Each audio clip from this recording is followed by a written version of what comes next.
Hi, everybody. My name is Diego. I'm the program manager of curriculum here at Lambda. And in this video, we are going to be talking about how to research. So you're probably watching this if you're new to the varsity division and you're trying to figure out how to cut your own cards, or maybe you're trying to figure out a strategy against your opponent. Maybe you're just trying to figure out some new information about the topic. This video is just going to be helpful in you learning how to do that research and how to find targeted information for what you're looking for. Sometimes you're going to feel like there's nothing out there, but with the right research tools and the right skills, you'll be able to find anything you need. So, with that being said, we're going to be talking about the three phases of research for debate. First phase is just searching for the stuff you want. Second part is locking in the reading part. And then the third part is actually cutting it. So turning that into a piece of evidence to use in a round. So we'll go over these three steps. The first one is search, which is key terms to use and places to search from. So when you are researching, you should make sure that you are searching in key terms and not sentences. I know it's a lot easier to search in key terms now because of AI, that Google thing, the Google Gemini feature that gives you full answers, even if you just put in a question. Stop using that. Like, do not use AI as a substitute for your research. AI algorithms often tend to get things wrong, and you want to make sure that you're finding your own information that you know is credible. So, and the other thing too is that AI searches from a limited field. You won't be able to find like niche articles that can help you answer a lot of different things. So, when you are searching, don't search in questions or in sentences. Try to search in key terms. These are a couple of shortcuts that I use that help you get very specific results. If you put whatever it is that you're searching in quotes, it's going to show you articles that say that exact word or phrase.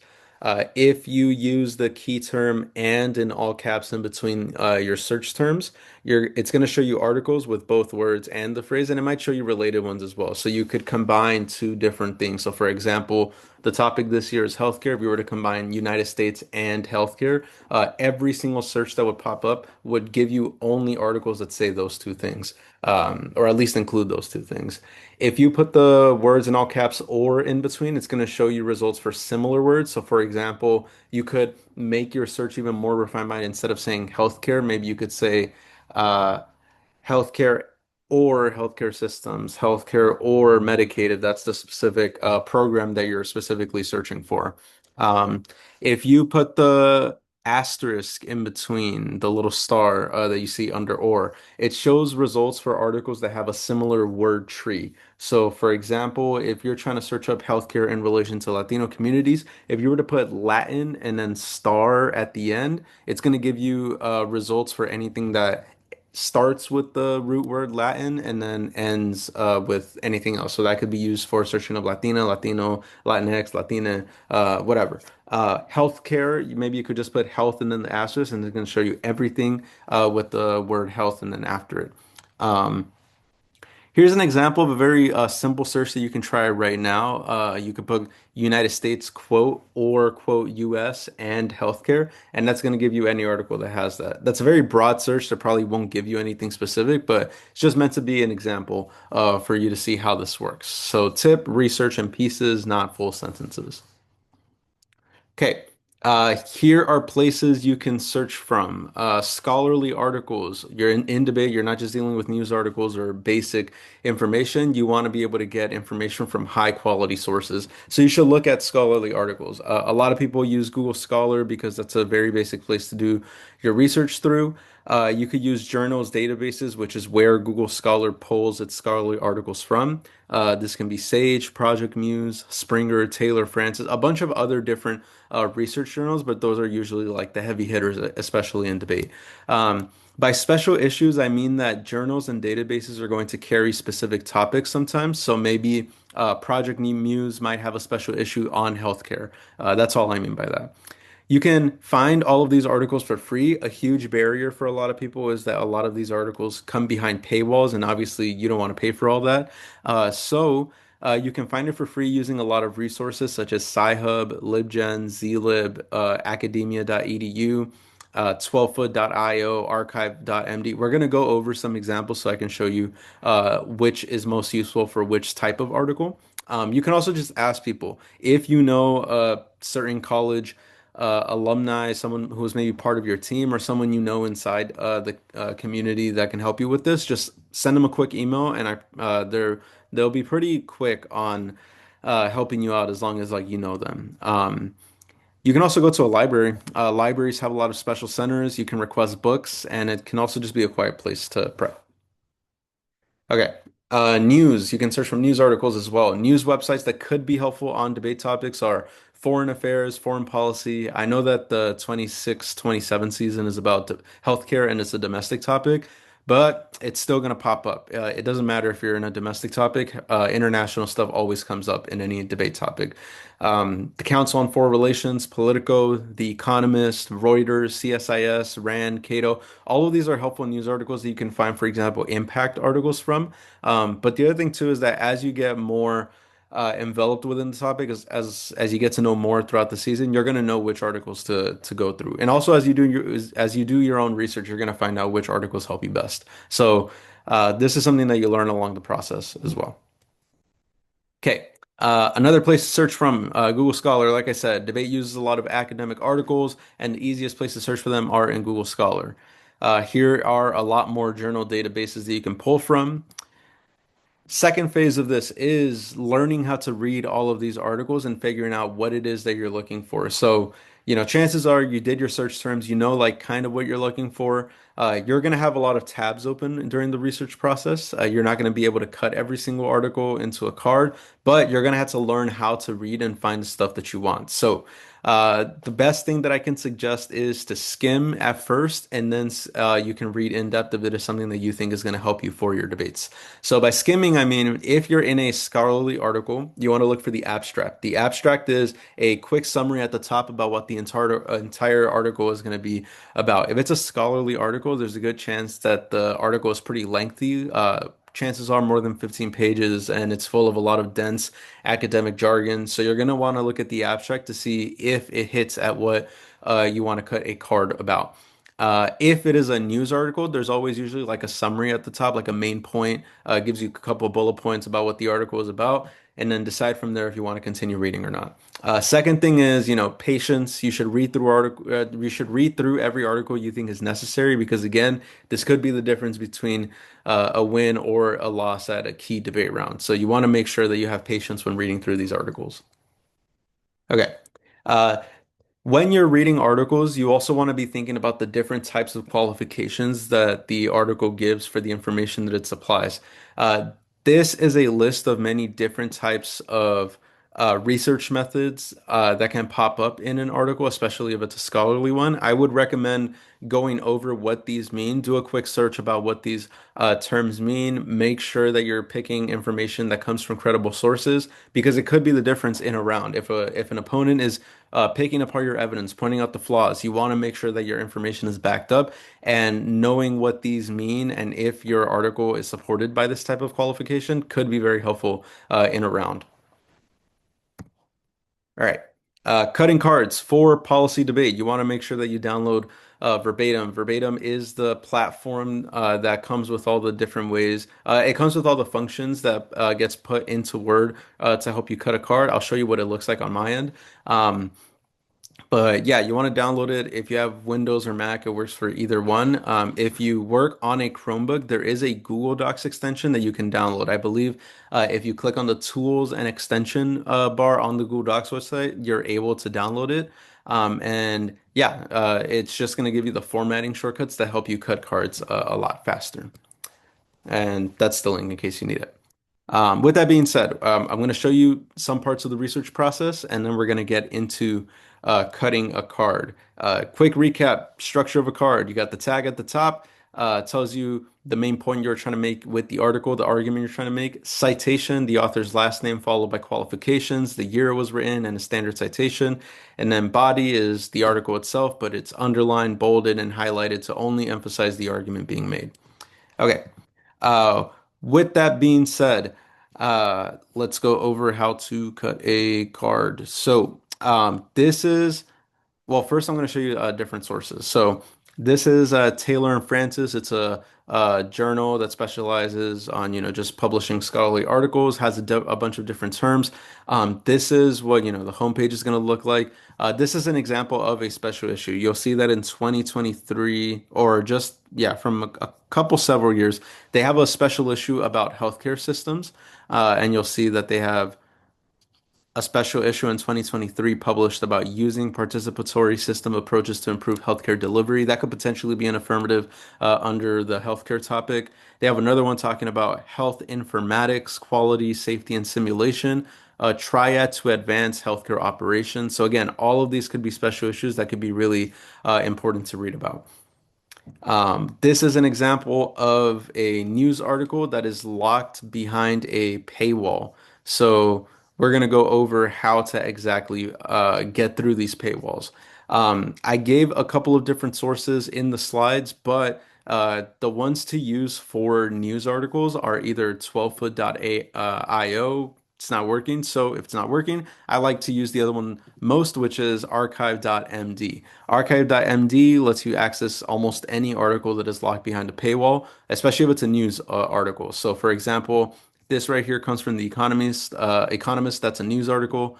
If you just put the URL up here in the red box, you'll be able to find it for free, most likely. So we're going to try that right now. If I copy the link and then I paste it right here,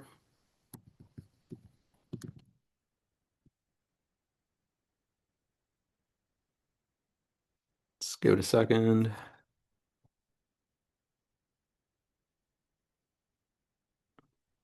Okay. Now I scroll down, entire article is right there. So this is an article about if China invaded Taiwan, who would enter the war? Sounds like an impact card. Um, but yeah, now we have the entire article here. Okay, next one that I wanted to show you is let's say that you're looking for a scholarly article or a book. Right here, this is a scholarly book chapter. It's a book chapter about healthcare and capitalism. Capitalism. So maybe you're trying to find new cards for the Cap K. What I'm going to do is that because it is in this book called The Routledge Handbook of Political Economy of Health and Healthcare, I'm going to copy the book's name. When you are trying to find a book, I recommend going to this website called Anna's Archive. Anna's Archive is basically like a one-stop shop for finding any scholarly article or book.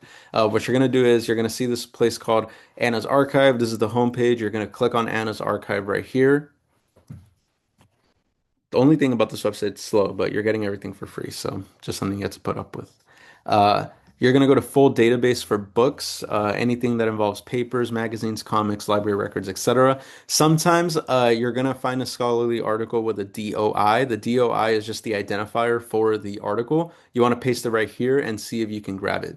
But for right now, let's just see if we can get this book. So if I search up the Routledge Economy of Health and Healthcare, the specific chapter was chapter 4 of, yeah, commodified healthcare. Where is this chapter at? It doesn't actually say the name, but if we get the book, we can always search it up. You'll see that it's right here. I click on it, I download it. Anna's Archive does take a while to download, so I'm not going to actually download it right now. But if you were to download it, you'll be able to find the chapter inside there. And that way you don't have to pay for it. Um, let's see. Another one I wanted to show you is Google Scholar. So right here we can practice some of the search terms. Right here, this one is very simple, healthcare and capitalism. I put the words in quotes so that way any article that Google Scholar spits back out to me is going to say those two words. And you'll see that a lot of these articles talk about healthcare and capitalism. So this is most likely a search term if you're trying to find uh, cards for the CapK file. On the right-hand side, you're going to see links to every single article that you can access immediately. So, for example, if I wanted to find 21st century capitalism, structural challenges for universal healthcare, I would click this PDF and I would get access to the article. Some of them are not going to have that. So, for example, this website right here, or this article is called Health Capitalism and the Financialization of Healthcare, does not have a link right next to it, but it does have these things right here called all five versions. If I click right here, it's going to give me links to every single place that this article can pop up. And all I'm looking for, if it doesn't give me an immediate link, is the DOI. So remember, that's the academic identifier. Can't find it right here, so I'm going to go somewhere else. I'm going to see if it's right here. DOI is right there. So if I grab that and I put it in the Anna's Archive website, I'm going to be able to get it. The other link where it didn't have it did have a link to the book that it's under, I believe. Right here, Review of Evolutionary Political Economy. You might want to be able to put that into Anna's Archive as well, and you might be able to get the book as well. But now we know we have two different ways of getting it, and then you would be able to go to Anna's Archive and get the actual article. Other thing I wanted to show you about Google Scholar is that a lot of articles tend to get cited. You know, like academics want to build off of the ideas of other academics as well. So Google Scholar also tells you when this article is cited a lot. So for example, let's say you really like this article titled 21st Century Capitalism Structural Challenges for Universal Healthcare. It's pretty old at this point. It's written from 2019. You maybe want an article that's a lot more recent. If you click on this button right here called Cited by 45, you're going to get links to every single scholarly article that has cited that one as well, which means you're going to be staying on topic, and that's a lot more articles to research from. So yeah, that's just something else that I think is helpful. You'll see that all of these other ones also continue to cite other or continue to be cited by other academics as well. So it could lead you down a very crucial rabbit hole if you find the right article for the right debate argument. But with that being said, now we're going to get into actually cutting a card. So let's go over here. 1 second. All right, everybody. We're going to get into cutting a card. For the sake of this example, we are going to stick with this article from The Economist. Uh, in this situation, I'm probably a debater who's looking for an impact card about China and Taiwan. This sounds like it's pretty related to that, so I'm going to cut a card using this one. The first thing that I want to do is make the citation just to make sure that if I ever leave this work, decide to take a break, and then come back to it, I always have the citation to get the article one more time. So let's see. First thing that we need is a tag. So the tag, I'm just going to leave it blank right now. I'm just going to put tag. Remember, the tag is the main argument you were trying to make from the article. We're going to figure that out later. After that, let's do the citation. So the citation starts with the author's last name and the date. I already have the actual full text article right here. Let's look for the author. Okay, I know it was written in June 12, 2025, so I'm just going to put that for reference right now.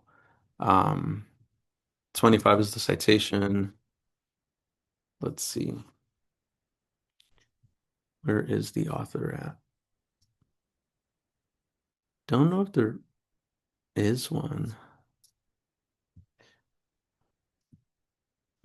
Sometimes you're not gonna see the author. I'm gonna do some quick searching up right here, so sometimes you're gonna have to do this as well. Um, don't see an author. Let's see. It's just the same link. Yeah, I guess not. If you don't see an author, you could just put the name of the publisher. So the publisher is The Economist. 25. If you did have an author, I would strongly recommend in the parentheses you would put the author's qualifications. So, for example, if the author's name was just like John Smith, I would just put Smith 25. John is a reporter for The Economist. If the author was there, these articles tend to have more qualifications beyond that. So they would say like, uh, John also holds a degree in economics from blank university. So if you do have an author, always make sure you put the qualifications right after in parentheses. Because this one doesn't, I'm just going to put The Economist and then maybe like a small summary of what The Economist is. Um, let's see. For this one, you don't have to reinvent the wheel. You just search up what is The Economist magazine. No, The Economist provides a quick summary for me. I'll just use that. The Economist publishes independent global fact-check expert journalism on a daily and weekly basis. Blah blah blah. The citation, or at least the qualifications that you put here, usually you want it to be something that is something that is helpful for you. So I would, this probably sounds helpful if someone tries to ask me questions about why we should trust this source. I'm going to say, well, The Economist publishes blah, blah, blah. Like you should use it as a reference to back up your evidence. Okay, next part after citation is the title of the article. So this one right here, I just copy paste it. Next part is the actual publisher. So publisher is The Economist. After that, the dates, I already have that there. And then after that, I just want the actual link. So I'm just going to put that right there. Some people like to put their tags at the end. So tags, I just mean like little initials that show that you're the person who cut it. Always make sure you remove the hyperlink, by the way. Um, just makes it look nicer. So for me, it would just be DF. And then that's it. Other part is actually boldening the citation. So on verbatim, there's a little function. It's for F8, the FA key. If you just click there, it's going to put the citation format right there. And then that lets you know what you should read during the round. Okay, next part of this is actually getting the full text. Let's grab all of this. Cool. We have the entire article. One thing I do want to premise or preface is there are certain rules about what you can copy and paste into a card. So sometimes you're going to see cards that don't publish or don't paste the entire article inside the body of the card, and that is fine. So, for example, let's say I don't want this top card, it's not relevant, and I don't want maybe this bottom part, that's fine. You can take out uh, stuff that doesn't affect the actual order of the article, but you can't take stuff out that would alter it. So, for example, if I wanted to take out any paragraphs in here, like in the middle of the article, and then just do that, that would actually alter the order of the article, and you don't want to do that. That leads to a lot of like evidence ethics challenges that would make you lose the round because it would be as though you're manipulating the actual article or the message of the article itself. Because there could be parts where maybe like you're making a certain argument and the middle of the article actually starts to state the contrary, and that's where issues can arise. But it is an acceptable practice for you to, for example, if you don't like the first paragraph, that's fine. You can take it out. And then if you don't like maybe these last two, you can take it out. It's fine because you're not altering the actual order in which the writing comes in. You're just like leaving certain information out. Um, but you can't do like the other side of it where you can like alter the actual order of the paragraphs. Okay, with that being said, let's actually cut the card. So as I'm reading through the card, I'm trying to find information that tells me uh, an impact scenario about a China-Taiwan war. So I'm going to be reading, and I'll pause it here. Okay, everybody returning back. This is the work that I've done on cutting this card so far. So you're going to see two different types of underlining that I've done. Bold underline means that it is something really important that I think is, relevant to the article. Anything that is underlined for me, like not in bold, is just stuff that I think is important to highlight, but not necessarily the key thing that you should be saying in a round. They're more like warrants. Like I like to think that I differentiate my bold and underlines and the regular underlines by is the bold one a claim, is the not bold one a warrant. From here, after reading the article, it's not necessarily an impact card. It's more about if a war, uh, if a war happened between China and Taiwan, who would enter the war? That is exactly what the article says. But in terms of a debate purpose, maybe the only thing that it helps is whatever side is reading this card, it sounds like it's just going to say, uh, let's see. I would say the tag for this would be U.S. allies. U.S. allies would get drawn into the war. U.S. allies could mean, see, article talked about India, talked about, uh, let's see. I was going to say Asian allies, but that's a really broad term. South Korea, Australia, Japan, Philippines. And you don't need to say this like in the entire debate round, but this is just me workshopping the tag right now. Um, like for example, maybe you only want to say the first sentence, and then you would use this as just examples for later on. Okay. With that being said, okay, so it seems like the card is done. The next thing to do is actually just like make it look nicer. So in an actual card, once you're done like uh, underlining everything. Some people choose to condense everything into one big paragraph. I don't really like doing that. I like keeping like the original format of the article still the same. All I do is just shrink the text that I'm not using. Just, saves up the document space, makes it easier to scroll through all those things. And now it's looking like an actual card. The last job of this is to actually just highlight it and then make some blocks after. Um, but at this point, you should know how to highlight a card. So I'm not going to do that right now. But hopefully, this has been a good example of what a card looks like, how to cut it. And yeah, good luck on your future research.